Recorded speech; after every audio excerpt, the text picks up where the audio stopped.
Native Land Pod is a production of iHeartRadio in partnership with Reason Choice Media. Welcome home, y'all. This is episode 124 of Native Land Pod, where we give you our breakdown on all things political with a little bit of culture sprinkled in there every now and again. I'm your host today, Andrew Gillum. And of course, I'm joined by my amazing co-hosts, Angela Rye and Bakari Sellers. But then there is the truly, truly incredible, amazing. You've already introduced me one time, Andrew. Yes, that's right. Second only to not Bakari. We are joined today by an extraordinary broadcast journalist, co-host of Flagrant and Funny with our other sister friend, Jemele Hill, and the host of her own Very Naked with Cari Champion. Very naked. Yeah. Very naked now. Is it Very Naked? It's not very naked. You said very. I said very own, with the very own, naked with Cari Champion. Y'all, please help us welcome Cari Champion, the amazing, the incredible, the indefatigable co-host for today. What's up, Cari? First of all, those words, I need you to explain them all to me. You're so smart. Get out of here. He makes them up. He makes them Indefatigable is a word, okay? You did, but you did not say indefatigable. You said I did say that. No, I think we're going to run the tape like you back. went to fam with that one. I don't know. Oh, man. Y'all hush up. Welcome, Cari. Welcome home. She's also a machete. We didn't say that part. We saved that for me. Hey, girl. Hi, friend. Thank you so much for having me on. I appreciate y'all so much. I know y'all busy folks. Thanks for squeezing me in here. Oh, please. Thank you for saying yes. All right. So before we get into today's show, and we got a lot of topics that we got to cover with you all, because we want to make sure that none of you, our listeners at least, are caught unawares about what's happening not only here in the country, but around the world. But before we get going, I just want to make a personal plea and invitation to all of our listeners to please join me this upcoming Monday. That'll be March 30th.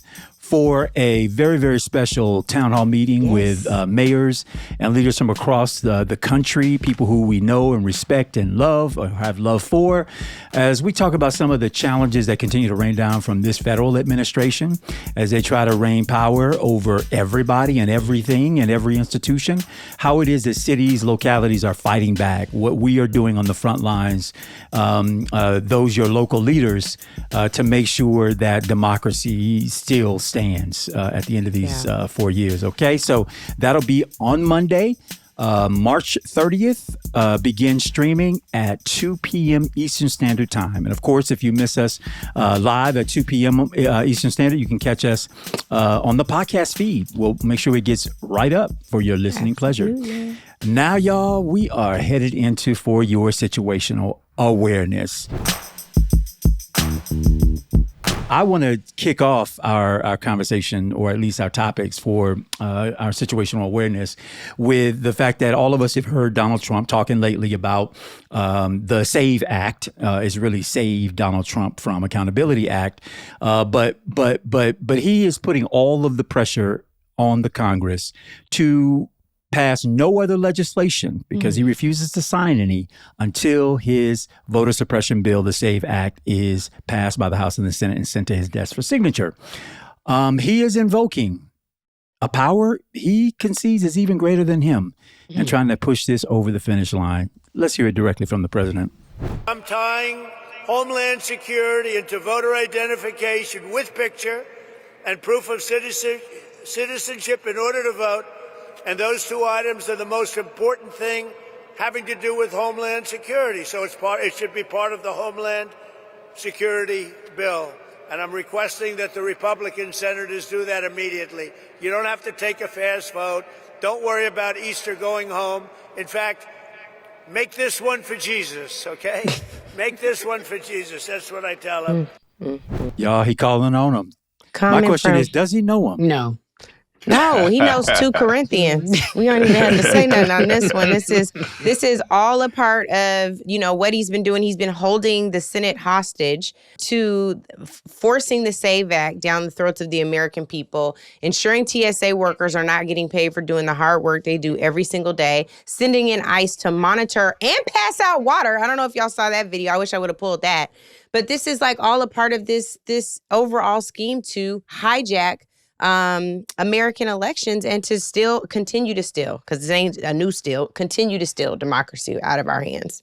Yeah, no, I'll tell you, I didn't put this in the announcements, but there were elections this week. And one such election took place actually in the area of Florida State House seat that represents Mar-a-Lago and thereby Donald Trump in the Florida legislature, where a Democrat actually picked up that seat representing the president of the Florida legislature and had about a 14-point swing between their victory and the Republican who last held that seat. And I'll just mention, just parenthetically to this SAVE Act, since he's these damn words today, man. He's got the words. I know. He's railing against mail-in voting, y'all. But guess how Donald Trump voted in this election? He used mail-in voting to cast his vote against his new Democratic representative. So I just thought isn't that crazy? Thought that was interesting to note. We're going to get a little deeper actually into some of the suppressive tactics that we're confronting a little bit later. But right now, Bakari, I hear there's some news on the Taylor family front. Yeah, I mean, first of all, I hope that we all take time to acknowledge those that we've lost in this kind of battle for civil rights and justice. People think that that we forget about them, but I just want Breonna Taylor's family to know that we remember her and Ahmaud Arbery and all those names that have been forgotten. People confuse justice and accountability all the time. And justice is Breonna Taylor still being here. Justice is George Floyd still being here. But here is Breonna Taylor's mother talking about her daughter and criticizing the Department of Justice. But she says, and I quote, "She was killed because of their lies and negligence, and somebody should be held accountable for that." And that's as we look at DOJ dismissing the charges for the officers that killed Breonna Taylor. And one of the words she uses in this, which I think is so powerful, is accountability. And I think that we have to remember the difference between accountability and justice. But let Breonna Taylor's mother please have a moment where she's able to get that accountability. In the work that I do all the time, it's very rare that you get accountability or justice. The civil cases are usually thrown out and the officers run scot-free. And so here we are. Yeah, I mean, this is heartbreaking. Our listeners will remember that the Department of Justice, under the most unjust Attorney General, Pam Bondi, has moved to see those charges against those officers dismissed since the Trump administration has come into power. I believe a judge still has to make the final decision on allowing those charges to be done away with. And, you know, I think at home, let's just lift ourselves in collective prayer that the right thing can be done at this point. The right thing. I don't know what that is anymore. Well, we know what it is, but we don't get to see it. It definitely is not dropping them damn charges. Yeah. That's for sure. Well, continuing along this theme of justice and what's right, Angela, I hear that there's a court case that's moving that Afroman. There it is. That's my guy. Afroman. So shout out to Cari Champion for calling this out. Our dear sister Joy Reid recently interviewed Afroman, whose government name is Joseph Foreman. It's all behind a lawsuit related to a 2022 search warrant of Afroman's Ohio home, one of the homes. More on that in just a moment. Okay. It was executed by the Adams County Sheriff's Office. And in response to them raiding his home for kidnapping and narcotics, a kidnapping and narcotics investigation, there were no charges filed. So Afroman did something that Jay-Z said maybe we should be done with. He brought forth a diss track. Jay-Z said he don't know about these diss tracks no more, but Afroman had a little something on that. So maybe we can run part of the diss track, Nick, and then we can get to what he said about his second house from Joy Reid Show. All right. You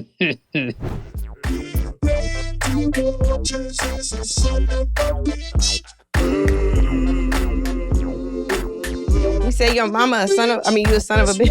Oh, I thought he said Sister Soldier. No.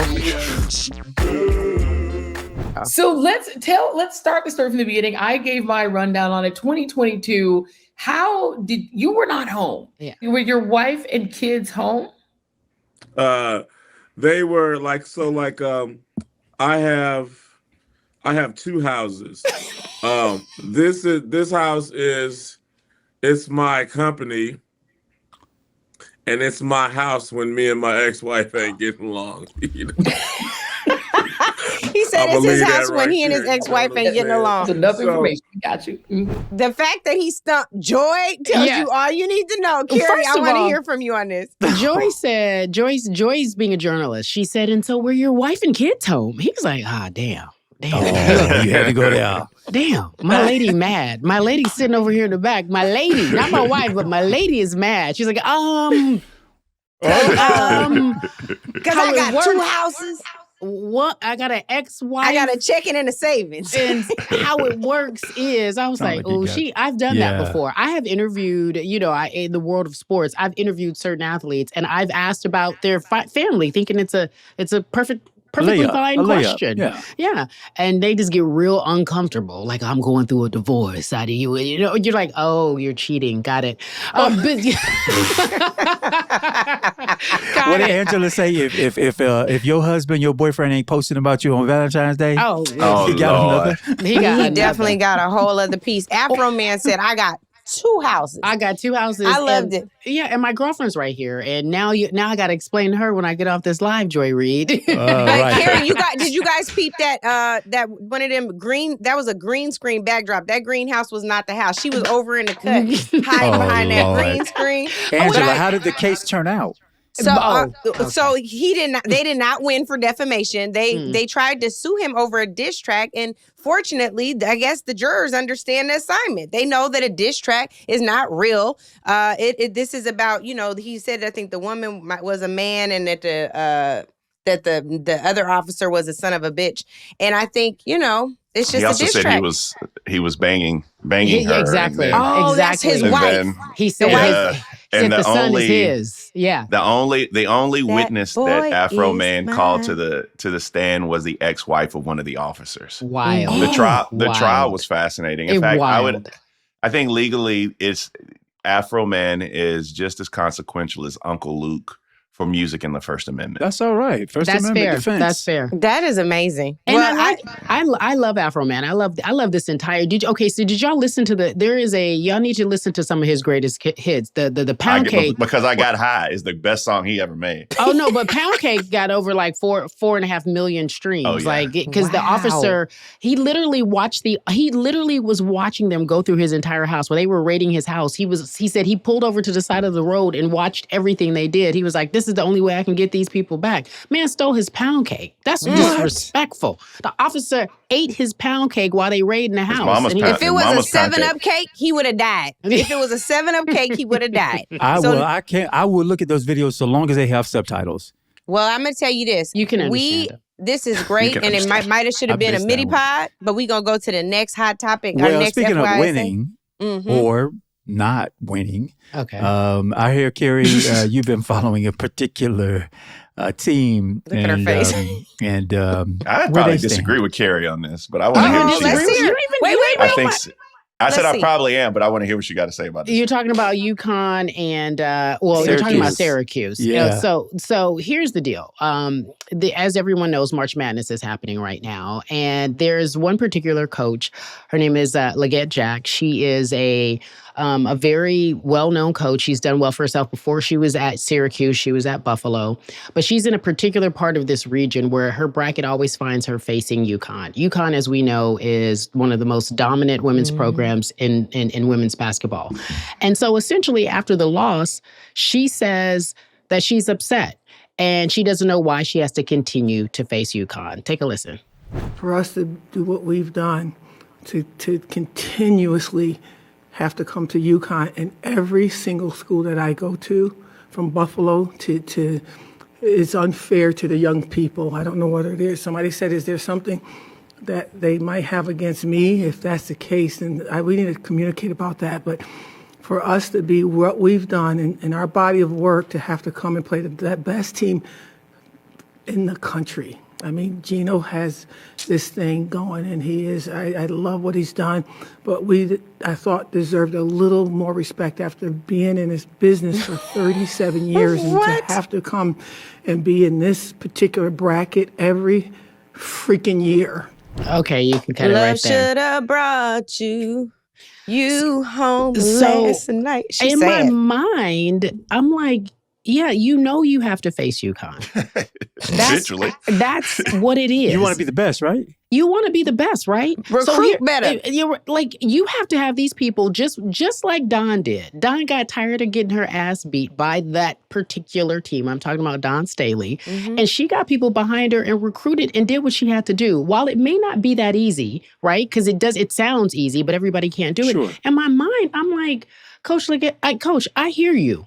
But she's almost making it about her. She said, and she went on to say, like, I don't know if they got something against me. Why is it about you? Why is it if it isn't really about these young ladies that you're trying to teach to be better humans, you're teaching. And she said, I did a little further research. She said she knew they was going to lose at 2:30 because she couldn't simulate the surroundings of playing playing in UConn's arena and being with those fans. So the girls were already afraid. It was really a poor showing. But I'm like, sad. They learned that from you. Like I feel that's the energy that they got from you. You may disagree with me, Bakari, but I just didn't want that. See, that's what he get for missing the production, Carl. I agree with that wholeheartedly. I just think that now the reason that they are there, people need to know, is that they place people regionally so that fans can travel because in women's basketball, they're not neutral sites. The top 16 teams get home teams. Except for the fact that USC did travel their little ass all the way over here to Columbia on Monday night and got smacked by 40 points. So there are exceptions that are made to every rule there. So she may have a point, but you got to play the game. You got to strap up and go out and win. Well, I'm confused about what the point might be. If you eventually have to go through the better of the best teams if you want to be the champion. They could have swapped her out and made her the 9 seed in our regional, and the result would have been the same. Right. She could have been a 10 seed, but she would still have to face the best no matter what. You still have to. It's a widowing process that if you keep winning, you will ultimately get to the next best winner, who may be better than you or they may be worse than you. But Cari, I'm with you on the attitude that if you are setting your players up off jump, like, oh God, how we gonna play them again? Where are they on our calendar again? That's no way to approach competitive sports. And period. Don't make it about it's you. Unsportsman, unsportswoman behavior, and then two. Can we?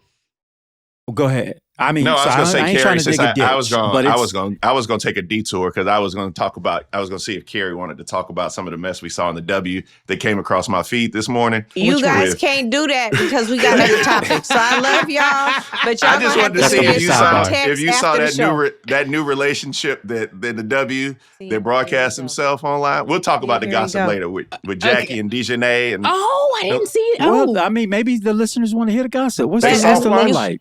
Okay, well, I'm gonna leave y'all. What's the low light?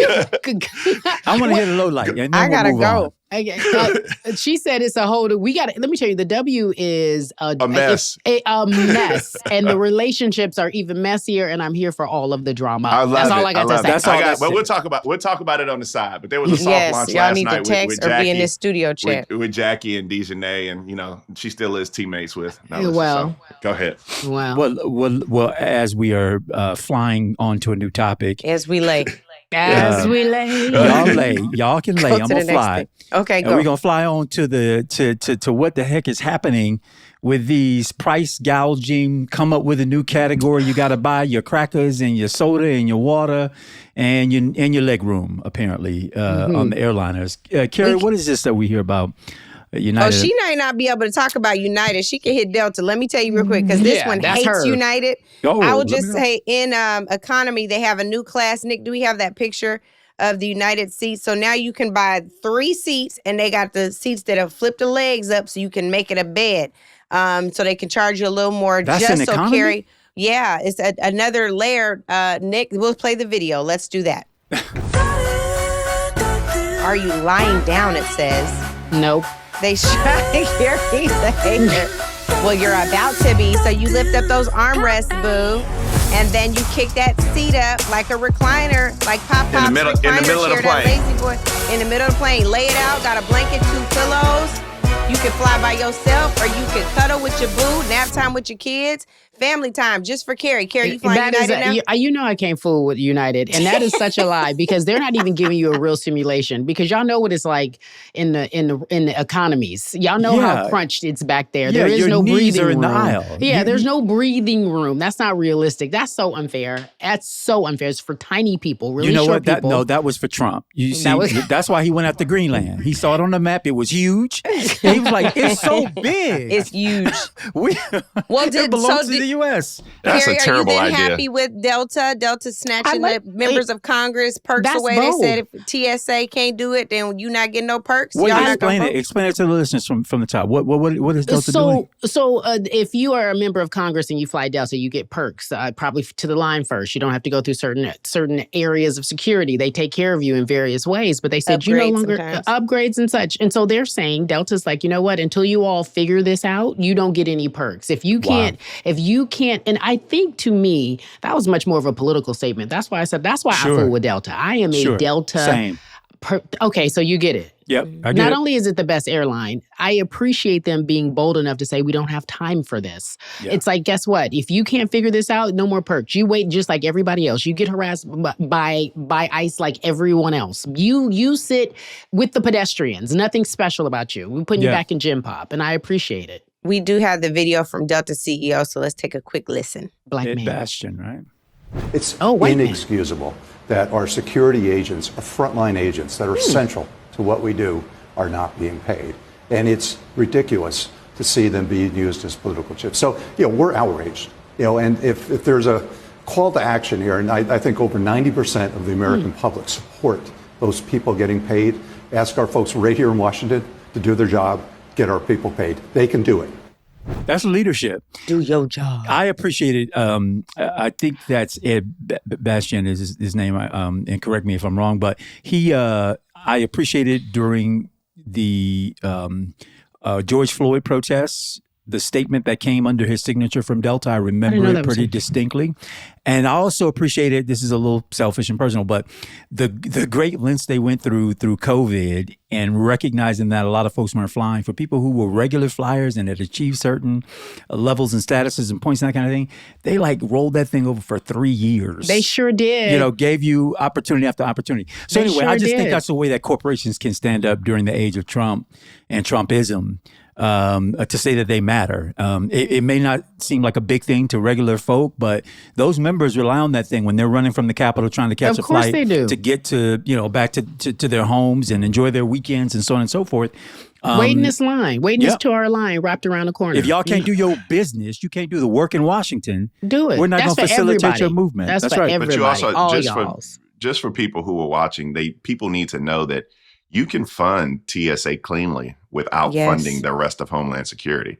So that was the agreement. Yeah. If they wanted to, they don't have no agreement. No. That was the Republicans and the Democrats' agreement that Thune took to Trump. And Trump said no. No. So there have been 7 bills. A little more complicated there have been 7 clean funding bills to fund TSA that Democrats have sponsored. That 11. Republicans have 11 now. I'm sorry. On the Senate side. Yeah, but there's been an objection from at least one senator each time. So at the end of the day, senator. At the end of the day, people should know that this can be done cleanly. Republicans are objecting to that. That's right. And just, while we're on this, to say, and I know we'll talk about TSA, we're going to be flowing into that real quick, but he used TSA because he knows the disdain that Democrats and the American people have, the fear that has now been instilled in so many of us about what people can expect when they encounter TSA. He used that as a weapon to basically say, okay, Democrats, if you won't agree, if you won't come to the table and do what I want you to do, how about we dispatch TSA? And I think, Angela, you've got a little bit more drill down on how they're showing up in airports around the country now. We talking about ICE. I don't have anything. I said at the beginning, I saw them passing out water. I saw one stretching his deck, which I also need to do because these days you sleep wrong as an old person. You get stuck. You can't move. But I do know that we have some clips because what I wanted to talk about, are we out of? We're into it, yeah. So this is our main topic. And what we are really starting to see, y'all, is this overlap between the actions of the SAVE Act. And Andrew, that's why I was kind of mumbling under my breath. It's actually a little more complicated than that. That compromise that Senator Thune brought to Donald Trump was because what they're hoping for is that they can get at least most of the elements of the SAVE Act thrown into the reconciliation process, so they still force this thing down our throats. A lot of Democratic senators don't support that methodology, but they were trying to figure out a way to get the TSOs paid. Yesterday, you all may know, my solo pod was on this topic, talked to the AFG president, Everett Kelly, and then one of the local presidents, Aaron Barker, who was also a TSO lead. American Federation of Government Employees. And they represent, I think it's 27,000 of the TSOs. Wow. Although there are a little under 50,000 total. And so what I think is really important here is the overlay. So they are doing a dry run, and as we'll see in this next clip from Steve Bannon, and then I'll yield to y'all, of what it might be like to deploy ICE where they do not belong, outside of the jurisdiction as originally intended in that initial Homeland Security Authorization Act. If we deploy ICE around the country in places where we can instill fear in the American people, at the airports, just to see if you have your papers, at election sites, just to see if you have your papers, and everywhere else that doesn't have anything to do with enforcing the immigration laws of this land. So let's roll this clip from Steve Bannon because I think it's important. And then let's tie this into Project 2025. Let's roll it. We can use what's happening with these ICE helping out at the airports. We can use this as a test run, as a test case to really perfect ICE's involvement in the 2026 midterm election, sir? Yeah, I think we should have ICE agents at the polling places because if you're an illegal alien, you can't vote. The ICE agents at the airports to help out. And remember, they said they're not going to work the x-rays. It's too complicated. They're not trained for it, but they're trained to, wait for it, check IDs. That's why it's perfect training for the fall of 2026. This is why it's such a brilliant, this is another 5D chess move for President Trump. Let's get ICE into the airports to help out to the lines. They can't work the machines. You know what to do? Just walk them down. Hey, we're speed things too. Can we check your IDs? That's what's going to happen in the fall of 26 because, folks, we're tired of having elections stolen. Oh, so God. ICE is going to be there in the fall of 26, just like they're in the airports today. So from the war room, suck on that. Jesus Christ. Oh, right. So there's that. And then I wanted, while you guys are responding to this, Nick, if we can put up pages 158 and 159 of Project 2025, where they reference TSA.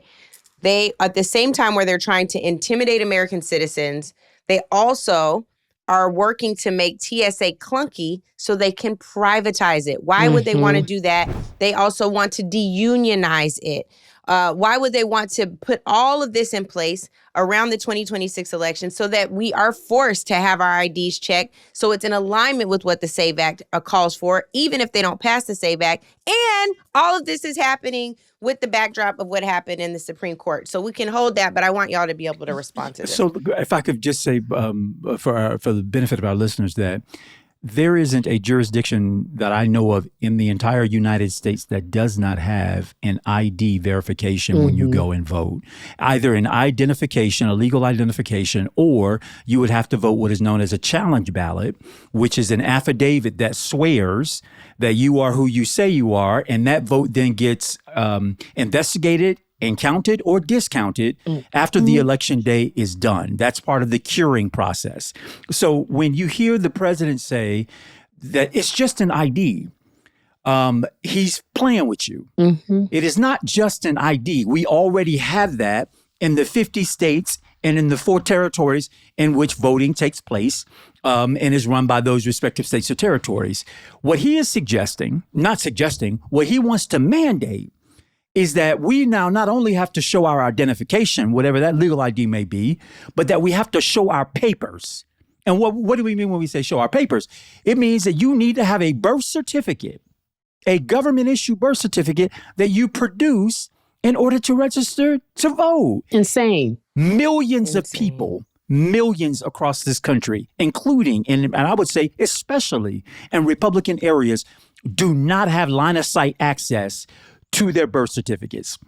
I have had to requisition my own information from my state's government, and I had mentioned before on this show, was sent 2 different Social Security cards with 2 different middle names for me on it, right? So the government, it's not as if they have the perfect solution for all the problems. I had to go through and get other documentation to cure that, and then get a single number and card that had my first, middle, and last name actually accurate. And you know who doesn't have that? A lot of women, married women, divorced women. Like they change their name often. And also older people. My friend is trying to get a passport for her dad. He's 70 some odd years old. She can't get his birth certificate. It's impossible to get his birth certificate in California, in Los Angeles County. The paperwork and the amount of time, and it's so intentional. And I'm thinking to myself, this is so disgusting. And it feels more to me.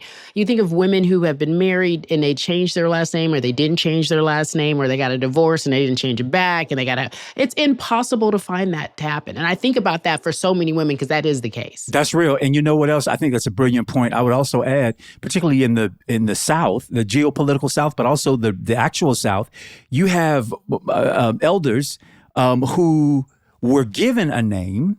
Hospital changes it. They end up with different documentation that does not include the name that they go by. And so if you force those people to track down the ID that matches then the birth certificate name and have those be identical in spelling and in every other form, we would run into some serious situations. And again, that is at the hands of the government.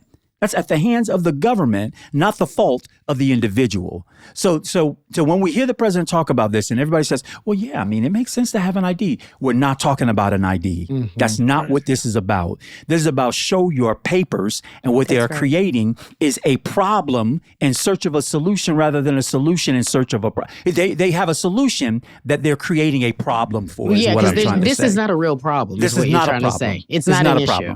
We're talking about 14 people in 10 years who voted illegally as non-citizens of the United States and were able to prove that it was an intentional act. That's incredible.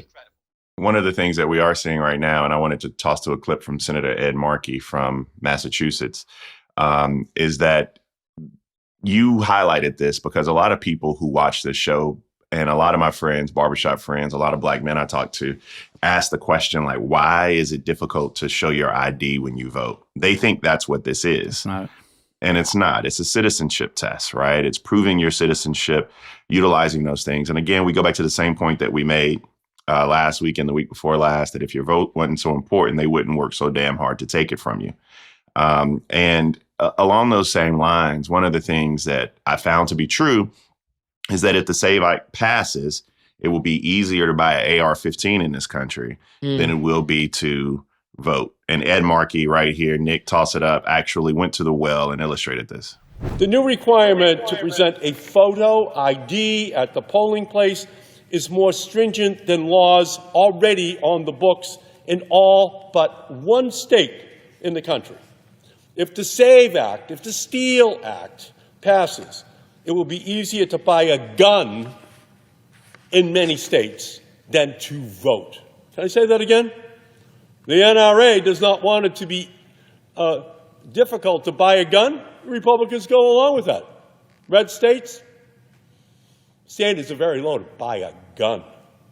But to vote, now they're concerned. Now we need standards which make it almost impossible for tens of millions of Americans to be able to comply. So just let that sink in. It would be easier to buy a gun than to exercise the most fundamental right of citizenship in our nation. Bakari, you say this all the time, that none of these things are happening in isolation, separate and apart from each other, that all these things, these systems at every level are working together in conspiracy to produce a particular outcome. Angela, before we go to the oral arguments that were before the U.S. Supreme Court this week, give us an example of how out there on the West Coast, we are seeing the local leaders take it into their own hands to try to bear down again on this intimidation tactic around voting. Yeah, I think that what we're seeing is states across the country are emboldened by what we are witnessing Republicans do, which is to make it more difficult to vote and to intimidate voters. So the Riverside County Sheriff Chad Bianco, who also happens to be a front runner on the Republican side in the California gubernatorial race, is trying to seize more than 650,000 ballots. Under the auspices of conducting a recount effort. I believe he already seized. Yeah, he did. He already seized them. I'm sorry. And I think that what is fascinating here is the Attorney General, Rob Bonta, said that this sheriff has no probable cause for such an investigation. The court actually did not agree with the Attorney General. What I think this does is put people in harm's way. They are afraid about what is happening. Again, Andrew, you talked about a solution in search of a problem. They're going on looking for voter fraud when, in fact, it says there have only been 71 cases of voter fraud in the past 32 years in California. Those are voter fraud convictions. Despite California counting more than 11.5 million ballots in November in the special election alone. So that, I think, is what is at issue here. Again, them being emboldened by the Steve Bannons of the world, by the Heritage Foundations of the world, by Project 2025 that also deals with voting. So yes, what's happening in Mississippi and why this case was before the Supreme Court have everything to do with this. So from Mississippi to Cali, we see this problem happening.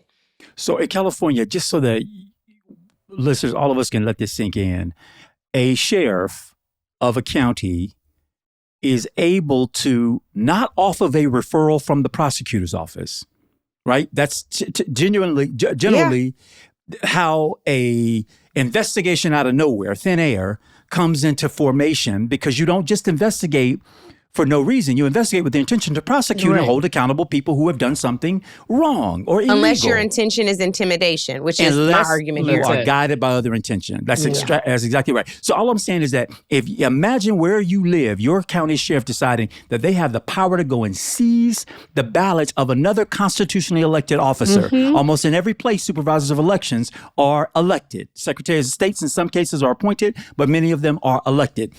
Going into that jurisdiction off of a right-wing conspiracy That's right. that the votes that were tallied don't match what they believe the actual turnout numbers represented in that county, right? Andrew, the Attorney General, not to cut you off, even said, please, he said, please, let me investigate before you continue down this path. Let me see where these allegations are coming from, if it's even founded. He's like, no, I'm all set. And I haven't talked to Trump. And I'm like, this is wild, the world that we live in. Again, to your point about literally creating a solution for a problem we don't have. This administration is good for that. MAGA is good for that. I think of the trans issue in sports. There really isn't an issue. There isn't as if this is a big issue and trans boys are taking over girls' sports in high school and in college. But you ran on that like it was such an issue. These are not real things, and people are being sit in their mind. They're like, this is happening. One is too many. 14 people who voted illegally is too many. 77 people. Throw out these random numbers. It's just too many. And that's what's happening right now in real time. I'm curious from y'all's perspective, whether or not you think, and again, we'll get to the Supreme Court cases. It's really important that we all stay abreast of this. But what do you think Democrats, forget Democrats, lovers of democracy, people who value the rights that we have and want to see them expanded and not constricted, how should we be talking about this? If we know that most reasonable people, Bakari, you invoke this, folks in the barbershop saying, well, what's the problem with you being able to produce ID? When we know it's more complicated than that, how should we be talking about this in a way that validates some of the reasonableness of the argument around identification with what is draconian and what they are doing as Republicans? If we had advice and somebody was on the listening end of our advice, what would it be around how this thing ought to be argued and debated? Bakari, if you're talking, you're muted. I'm sorry, my house phone was ringing, so I muted myself. But I don't even know why we got no house phone. I'm impressed you got a house phone. I know. I wish that he got some new headphones. Good Cari said. Do you see what I go through? You see what I go through? I've actually talked to HR at iHeart, and they just said stick with it. I mean, they said, would you like? Yeah, no, stick with Cari, it. you don't know what we go through, okay? Michael, Bakari, Jordan, every That's 3 the seconds. man's name. His name is Bakari. Why did I even bring it up, Andrew? Yes. Anyway, all right. Anyway, come on, headphones. So back make in your 2000, in 2006, when I first ran for office, I ran against Thomas Rode, who was 82 years old. I've been in office for 26 years, and on election day, at one of my biggest precincts in Denmark, we actually had 2 white guys pull up to the precinct in a pickup truck. And they got out of the pickup truck with a shotgun. And they literally just sat in front of this all-black precinct for hours with a shotgun, like open counting carry people. State, I'm guessing. It's not open carry, but it's Denmark. We're close enough to open carry, right? Okay. We're open carry now, but at the time you had to have a license. But wasn't nobody going to bother them. It was that type of intimidation, that kind of overt intimidation. We're going to you up with physical. I'm sorry, Nick. We're going to mess you up with physical violence type of intimidation that we could see. And we just built our mindset to say that nobody was going to stop us from getting to the polls. Black folk always say, we're going to overcome this. Whatever hurdle they put in our way, we're going to overcome this. So my first piece of advice is one that nobody's really going to like, right? The first piece of advice I have is begin now working for what the possible outcome may be. So with our seniors, with our older people, NAACP, by the way, shout out to Kristen Clark for being the new announces the new general counsel of the NAACP. Awesome. Begin organizing right now, helping people get their papers for November of 2026. Begin working on what the possible outcome may be, so we're not scrambling in November doing provisional ballots and having all of these ballots in a very consequential election tossed out. That's first and foremost. The second thing is we're in the middle of filing periods right now in a lot of states. People are filing to run for office. We need to make sure that one of the biggest and most sexy races that people run for is Secretary of State. For a long period of time, we haven't focused on Secretary of State. We haven't focused on judges. We haven't focused on Supreme Court justices. And that's coming to bite us in the ass. Supervisors of elections. Supervisors of elections. Those things matter. And actually what we're seeing right now because of the West Coast is sheriffs. Because if the sheriff has the audacity to walk into a precinct and seize ballots, what is he doing on the side? He's probably sprinkling a little Coke on your son when he pulls him over for a minor traffic violation, right? So, there is a direct correlation. Trust me. So I just think that we have to begin to prepare ourselves for what the end game is, work backwards in preparing for an election, running for office, electing good people. And right now it's important for our local elected officials, mayors, shout out to all the mayors we love, but they are going to have to utilize their platform to raise their voices about this issue because they are closest to the ground. Mayors, city council people, school board people need to be teaching people about what the SAVE Act is. Of course, you don't have a vote on it, but Randall Wolfen's voice is probably more powerful in Alabama than even those people who are federally elected. Frank Scott's voice in Little Rock is more powerful than people who are federally elected. And so I empower all of those local elected officials where we still have some success. Chris Hollins in Houston, Texas. Make sure that you're raising your voice, using your platform so people really understand what the SAVE Act is when we talk about it and mention it. So those are my 3 kind of tangible things that we have to do to prepare for what is this tsunami.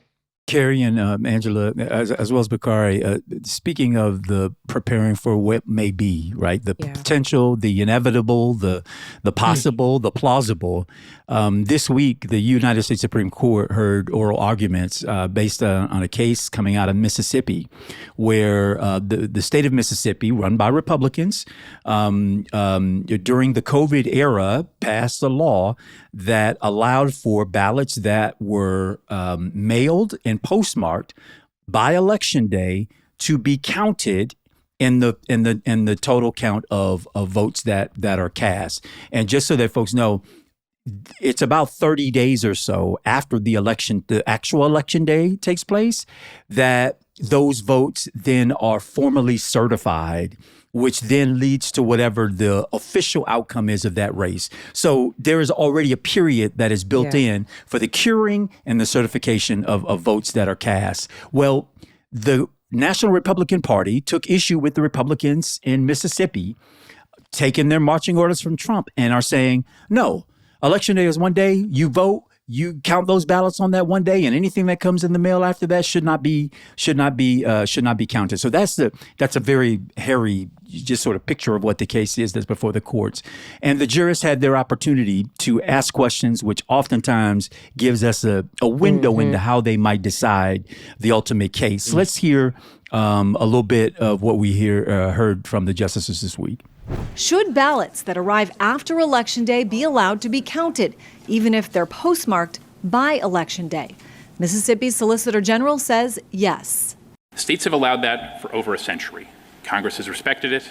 No one challenged it until now. The question is whether Congress in 1845 blocked that practice. The answer is no. 14 states, plus Washington, D.C., as well as the territories of Guam, Puerto Rico, and the U.S. Virgin Islands accept late-arriving ballots, a practice lawyers for the Republican National Committee and the Trump administration say should be banned. I would say that the day of the election is it's the last day in which all the ballots are cast and they are received into official custody. The three liberal justices raising concerns about ballots received from those serving in the U.S. military, also citing the long history of counting them after Election Day and the lack of federal laws prohibiting it. Congress just said whatever the state has decided with regard to ballot receipt deadlines is going to apply here, correct? And that's been the case for 180 years, Your Honor. So 180 years, this has been a practice in the United States of validating and counting those votes so long as they've been postmarked. And y'all may remember this with DeJoy, when DeJoy was appointed the Postmaster General by Donald Trump. And we had all these delays and then shutdown and closures of post offices around the country. A lot of us were really operating in fear that they would use the Postal Service and mail-in ballots as a way to slow down, potentially, the delivery of mail from some places so that it fell outside the reasonable period for votes to be counted, so on and so forth. So what you could depend on, and by the way, the federal government depends on this when it comes to our taxes, that so long as your taxes are postmarked correct by the date that taxes are due, they are technically on time at the point that the federal government receives that mail into their offices. The federal government already recognizes postmark date as a legitimate date to meet the deadline, right? But in this case, somehow the law's been transfigured. What do y'all take? What's your take on this case and what you think may happen? But here's my whole point. The overall issue for me, and I when I listen, and I'm glad that I'm a guest, but when I listen to you all talk, and I know that everyone at home who's watching and listening understands that the issue is that this man is trying to steal the election. It is in place and it's happening. And we can talk about all these different specific ways in which it's happening so that we can be well informed. But all I'm saying is that I sit here and I watch in real time, and I don't want to use the H word, but it feels very hopeless. It feels like, and that's when you said, where do we get this? What kind of advice? And then Bakari says, okay, we should make sure that we pay attention to different elections and make sure that we are putting people in places and positions where they can stop this from happening in real time. But preparing for the worst, I am watching that no one has any real integrity. No one within this administration is a leader. Everyone is following suit, and it terrifies me in real time. And for someone who grew up in California and is always late, trust me, my ballot was just right on time. Let me put it, it's 6:59. You still can come and get it. Whatever time it was, that's what it is. And I'm watching every single thing put in place across this nation to make sure that this man stays in this position of power. And it's terrifying to me. Yeah. I appreciate that. It should be. I mean, it should be terrifying. Appreciate that. But with that terrifying feeling, it should not necessarily be hopeless. I would articulate that we should hope that people have a sense of urgency. I think that the urgency is missing from this discussion because we have been so beat up and put upon for the past 8-10 years, and Black folk much longer. But just since Trump came down that escalator in 2015, and just the degradation in the language, and calling Mexicans rapists. That's how he came out the gate, right? All of these things that we see. And I was describing people about being on CNN when I got hired, Barack Obama was still president. It's like we had one news cycle a day, right? You talked about one issue a day. Mm-hmm. Now it's like proverbially drinking out of a fire hose. You have 8-9 news cycles in a day. So it becomes exhausting. And what we're asking people to do is, and it's hard, the audacity of us to sit in these beautiful homes and sit in the comfort of our chairs, and people are trying to make ends meet. They have kids that are sick. You know, they are trying to make sure that they work their 40 hours a week and still work their other job and do all of these things. And we're still asking them to have urgency about a process that they now see is so fragile. Democracy is so fragile. The audacity for us to do that, I think, also lacks some self-awareness, because we have to be empathetic enough to understand what they're going through, but also understanding the preservation of democracy is of the utmost importance right now. Well, and there is can I this push gap back there? Yeah, because I agree with you that there is a need to recognize what people are feeling and how they're being put upon. But I think part of our jobs here is to, one, distill as best we can what folks have coming at them so that they're not surprised, caught unawares, and then retreat because they weren't prepared for it. I think part of what we have to do is to not only make people feel urgency, but also help people to build a plan of how they're going to navigate all these challenges that are coming at us to still get that vote done. Because if we disconnect in any way, shape, or form the struggles folks are having to make their 40 hours a week to keep their kids fed, to keep a roof over their head, if we disconnect that from the people who are in the positions of power making those decisions, shame on us. Because if you think you can sit where you sit, wherever it is you sit in this at this time in this conversation, and disconnect your issues, your highest hopes, ambitions for your family, or your deepest, darkest fears that for yourself and your family, if you can disconnect that from the politics that are at work, then you are a fool, because they are not disconnected. They are one and the same. I hear you, and I agree. Not with you, and I'm not no, calling you a fool. No. I mean, no. You just do that off air consistently, and it hurts my heart. No, I think you're but I wanted to. Thank you. I wanted to quote. Let me quote Mike Tyson here to respond to you. Okay. I think it was Mike Tyson. Because that gets us into sports. Keep going. But Mike Tyson, I think, is the one who said it best. Everybody has a plan until they get punched in the face, right? Yeah. And so, we talk about it on this show a lot of giving. Cari asked me for some things and I gave some tangible things, and her response is very on point and correct. Like, those plans sound good, but day after day, we're getting punched in the jaw. Like it's hard. And when you take those beatings consistently, we have to find some way. My only point is, I don't know if it's through a charismatic figure and leadership, or I don't know if it's through continuously preaching the same message we're preaching. I don't want people to have a Messiah complex by any stretch, but we have to find some way to kind of bridge that gap of that hopelessness with that urgency, and find a way for people to meet somewhere in the middle. I don't disagree. I would just say, imagine how many punches Tyson was able to avoid because he anticipated. Right? We know the ones that landed, and they were few and far between. They were few and far between. Well, that tells me that it takes both. It takes both. It takes both. Yeah. But the last thing that I think we can do is in any way delude people into thinking that this is going to be a walk in the park while chewing gum. It's not going to be that. It's not going to be that. And neither is the month of March in 2025 or in 2026. March Madness means something completely different these days. We spoke a lot about the March Madness happening politically, but we got Cari Champion here, Andrew. Yeah. So what you say we pivot to March Madness and some beautiful brackets? Transition, what you my got? friend. What you got? From madness to madness. From bad madness to good madness, Andrew. Unless we talk about that Syracuse clip from earlier. So are we gonna hit these brackets, y'all? Cari Champion, we get these brackets. So look, set us up. Yesterday during the production meeting, which Bakari did not attend, I said I want to give you all.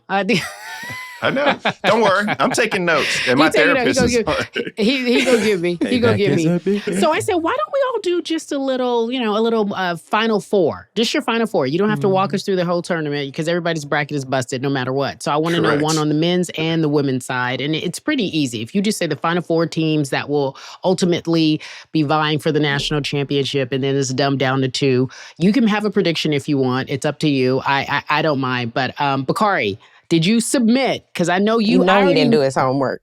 He didn't do his homework? He can guess though, right? He said, give me your Final Four on the men's side. We'll start there, unless you want to go on the women's first. No, I want to save the women's, but I can do the men's because my Final Four is busted, just the FYI, because I have Florida going back-to-back and winning the national championship on the men's side. But on the men, I have Michigan, Arizona, Houston, and UConn. South Carolina, huh? In the men's That's side, not on the women's. That's women's. Yeah, on the men's side, no. And then I have Arizona winning it all. I think Arizona's been the best team all year. That's fair. And then and then on the women's side, you want to do it on that the way? women's side? Yeah. On the women's side, the Final Four is going to be amazing. I think South Carolina has to go through UConn next Friday. We do what we're supposed to do this weekend in Sacramento. And then on the other side, I think you have LSU and Texas. I think LSU beats UCLA, and I think LSU and Texas. And I think LSU had beaten Texas this year, so I think LSU wins that game. And I think South Carolina beats UConn. And I think you have an LSU-South Carolina matchup in the national championship, the highest rated TV women's basketball in the history of all things. And we beat LSU. And we beat LSU. Emotion. That's all emotion. That's not emotion. Angela. That's all an emotional Why take. is that emotion? Give me some locker room material. Well, first of all, I'm going to tell you, I think LSU is going to lose to Duke. I think Kara Lawson and what she's doing at Duke is something special. You got to watch that game for a lot of different reasons. And I think, and also Flaugier, Well, now you better do your bracket, Carrie. I know. Wait a minute. You're right. Okay. I just think they're going to, I'm going to go with the men's side really quickly. So and this is just truly and I'm doing this because on the men's, my men are out. I went to UCLA. So MSU, and Michigan State, Houston, Arizona, Michigan. Those will be the Final Four. And in the big game, I'm going with Michigan State and Arizona. And I think Bakari is right. I think Arizona's going to win it all. That's on the men's side. On the women's side, I'm clearly going to go with my team, UCLA, Texas. And then on the other side, we're going to have UConn SC. And I think at the end of the day, it'll be UConn, UCLA, and UCLA win it all. Let's go Bruins. Get them fours up. And I was emotion? Whoa. And I was emotion? No, at least I got UConn making it. I mean, come on. They are dominant. They haven't lost all year. They haven't played anybody. They've only beaten 4 quad one teams. We got 2 more brackets, damn it. Andrew, you have your bracket? Nope, I want you to go. I'm last. No problem. Andrew's last. All right. So for my men's bracket, I have Duke and Michigan, and then Arizona and Purdue. I have Michigan and Arizona in the championship, Arizona winning it all. For the women, I have... 3 Arizonas. 3 Arizonas. Yeah, I know. I was like, dang, y'all stole my answers, but maybe we just let the stats do that. Okay, For the women's, I have Virginia and UConn, and then South Carolina, UCLA, Carrie. Okay, And then I have, I got to have some West Coast. Come on. And then the championship game, I have South Carolina, UConn. I have South Carolina with Don Staley winning it all. Okay. All right. Well, since I am very dutiful I do have a clip. Go ahead. Wait, hold on, Andrew. I have a click. I promise. I know we're running out of time because we still got to do a mini pod. But I wanted to play this because I think that money makes the world go round, and apparently it does with basketball too. Alexis Ohanian, that's how you say that man's last name, right? Yeah. He gave a significant donation to Virginia women's basketball, and I want to run this clip really quick. Mr. Serena Williams. I called up. I said, hey, correct. I want to make UVA a contender. Let me know what to do. And so very grateful to be a big donor there to the women's basketball program. I think, look, what is undeniable here is you're seeing this professionalization of sports at so many different levels.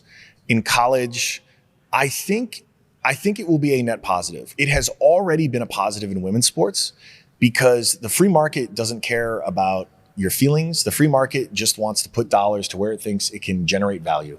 And when you have, for instance, women of basketball in college making millions of dollars, my friend Flaugier Johnson, she stayed an extra year at LSU because she was getting paid so well there. God bless. That's amazing. And again, it doesn't happen because of feminism. It doesn't happen because of social issues. It happens because the free market is saying you and your following are so worth it. I need to give you money in exchange for your audience. I just wanted the part where you're clear that he's invested into University of Virginia's women's basketball program, and it did make a difference. And that's why they're in my Final Four. Andrew, I'll yield. Yeah. Well, like I said, I'm dutiful in my assignments, except I fell off on this one. So I'm just going to decide which of you had the best bracket and the one that I think is going to go all the way. Y'all gave me hell for missing a production meeting. Champion. That's a smart total, bet. Complete. But she threw you off on UCLA. That's the only problem. She gonna bring it home. Yeah, we're gonna bring it home. They're gonna be in the 4. I don't know about the championship. They're gonna be in the 4, and then this is. Let me tell you. The bet what people are betting on, and what neither of us said is everyone thinks Texas is actually going to upset UConn. That's where the betting money is right now because Texas. But that would be in the national championship. That would be in the championship. Yeah, that would be a national championship. That's what people are saying at the end of the day. I need South Carolina to go. But listen. Where you going? Well, here's the thing. Speaking of basketball, the NBA has decided that, they're going to take a hard look at Vegas and Seattle, so I might get my Sonics back. You gonna get your Sonics. But you're going to have the Fire anyway, don't you? Ain't you? The Fire? The Seattle. They have Seattle Storm, which is already there. The Seattle Storm is already there. Fire? But who's Fire? Or maybe I messed up. Maybe it's somebody else getting a fire. Anyway, and how about fire for calls to action? Of me being on fire and fire, I want to invite you guys. What are your CTAs? What do you want people to know, think, do? As we wrap this episode. And by the way, before y'all start those, I want to invite everybody to please join our mini pod on Friday. We're going to be having a little conversation about what age is too young or too old to be dating. Age ain't nothing but a number. Is a lie. That's what they say. That's what they say. So here is debate the question. Cari, you're our guest and amazing guest you've been. What's your CTA this week? First of all, I'm so grateful that I get an opportunity to sit with you change makers. And what the call to action will be based especially on this conversation today is let's add some urgency to making sure we understand what's going on in the world today. I need you to be urgent. I need you to talk about this like you need it for rent money, like you needed to keep your lights on. I need you to share this information with your friends with a sense of urgency because it's so easy to get caught up, to your point, in the day-to-day. I'm trying to make ends meet.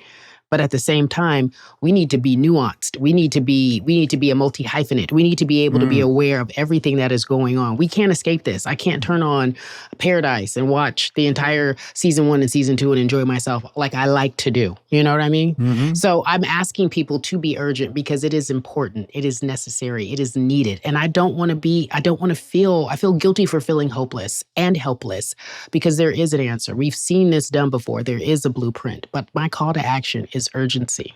I love it. Thank you. B, what you got?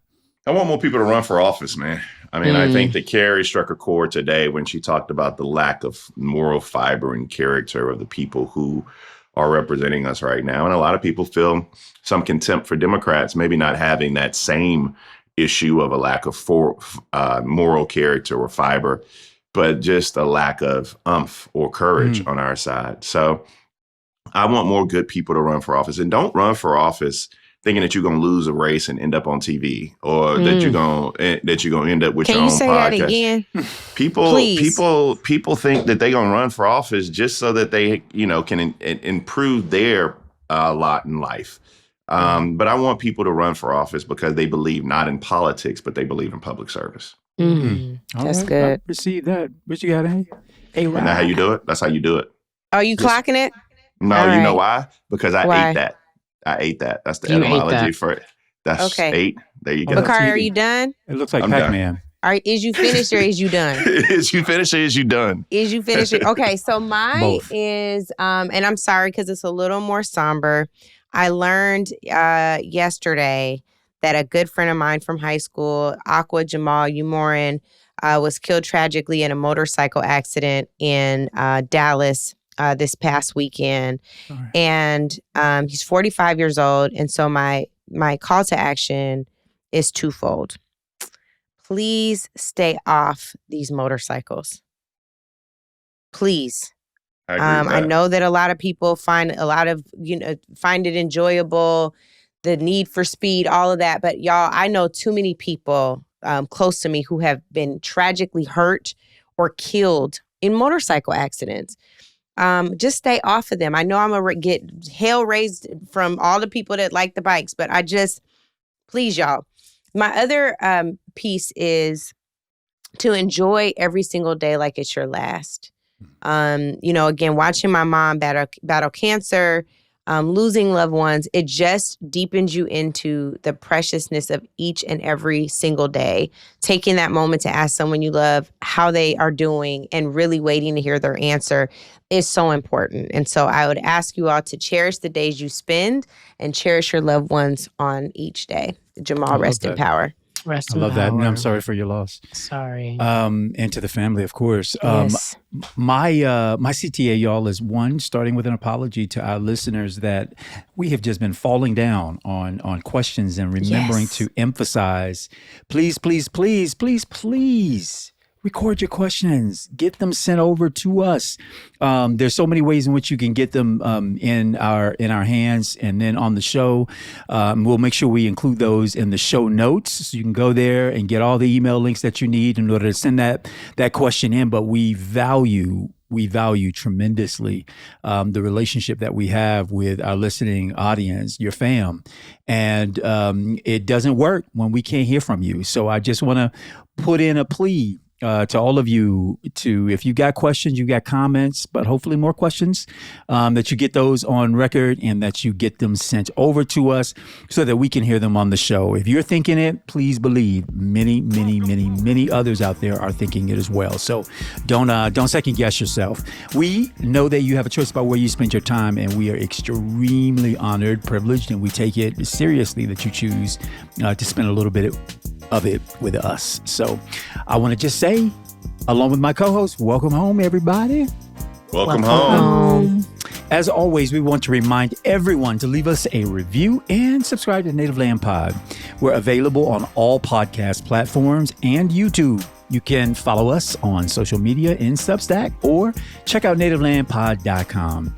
If you're looking for more shows like ours, check out the other shows on our Recent Choice Media Network, including Politics with Jemele Hill, Off the Cup with Essie Cup, and Now You Know with Noah DeBarasso. We are Angela Rye, Bakari Sellers, and I'm Andrew Gillum. Thanks again to our co-host, the incredible Cari Champion. Welcome home, y'all. There are just 222 days, 222, until midterm elections. Native Land Pod is a production of iHeartRadio in partnership with Recent Choice Media. For more podcasts from iHeartRadio, visit iHeartRadio app, Apple Podcasts, or wherever you listen to your favorite shows.